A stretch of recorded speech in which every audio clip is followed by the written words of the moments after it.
जी आप लोग जानते होंगे कि अकबर और बीरबल की जोड़ी बहुत ही मशहूर है, क्योंकि बीरबल की चतुराई के किस्से पूरे राज्य में फैला हुआ था, जिस पे अकबर को नाज था। अकबर हमेशा से बीरबल की चतुराई और बुद्धि का कायल थे और इसी में एक बहुत ही रोचक कहानी का शीर्षक आता है 3 सवाल। जी हाँ दोस्तों, 3 सवाल। आइए इस तीनों सवाल के जवाब देखिए, कैसे कैसे सवाल के जवाब दे रहे हैं। महाराज अकबर बीरबल की हाजिर जवाबी के बड़े कायल थे। उनकी इस बात से दरबार के अन्य मंत्री मन ही मन बहुत जलते थे। उनमें से एक मंत्री, जो महामंत्री पद पाने के लिए बहुत ही लोभी था, मन ही मन में योजना बनाई।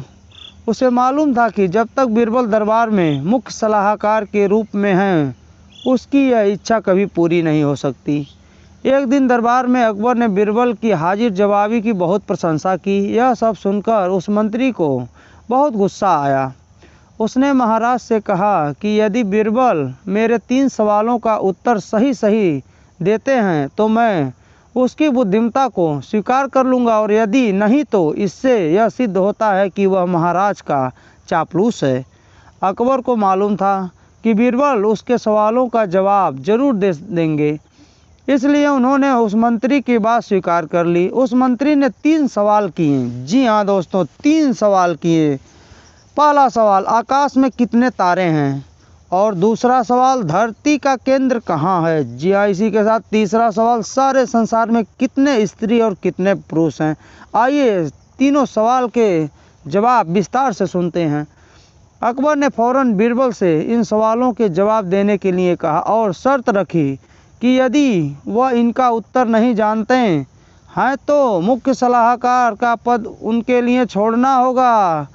बीरबल ने कहा, तो सुनिए महाराज। पहला सवाल, बीरबल ने एक भेड़ मंगवाई और कहा, जितने बाल इस भेड़ के शरीर पर हैं, आकाश में उतने ही तारे हैं। मेरे दोस्त, गिनकर तसल्ली कर लो।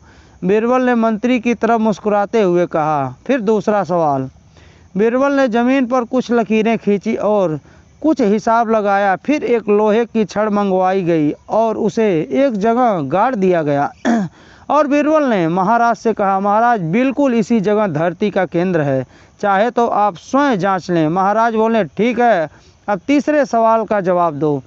अब महाराज तीसरे सवाल का जवाब बड़ा मुश्किल है, क्योंकि इस दुनिया में कुछ लोग ऐसे हैं जो ना तो स्त्री की श्रेणी में आते हैं और ना ही पुरुष की श्रेणी में आते हैं। उनमें से कुछ लोग तो हमारे दरबार में भी हैं, उपस्थित हैं, जैसे कि ये मंत्री जी। महाराज, यदि आप इनको मौत के घाट उतरवा देते हैं तो मैं स्त्री और पुरुष की सही सही संख्या बता सकता हूँ।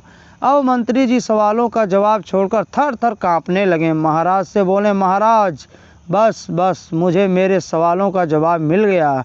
मैं बीरबल की बुद्धिमत्ता को मान गया हूँ, मैं इनकी प्रशंसा करता हूँ और इसी के साथ मैं महामंत्री का पद मुझे नहीं चाहिए। महाराज, मैं हमेशा की तरह बीरबल की तारीफ पीट करके हंसने लगा और इसी बीच वह मंत्री दरबार से खिसक लिया। जी हाँ।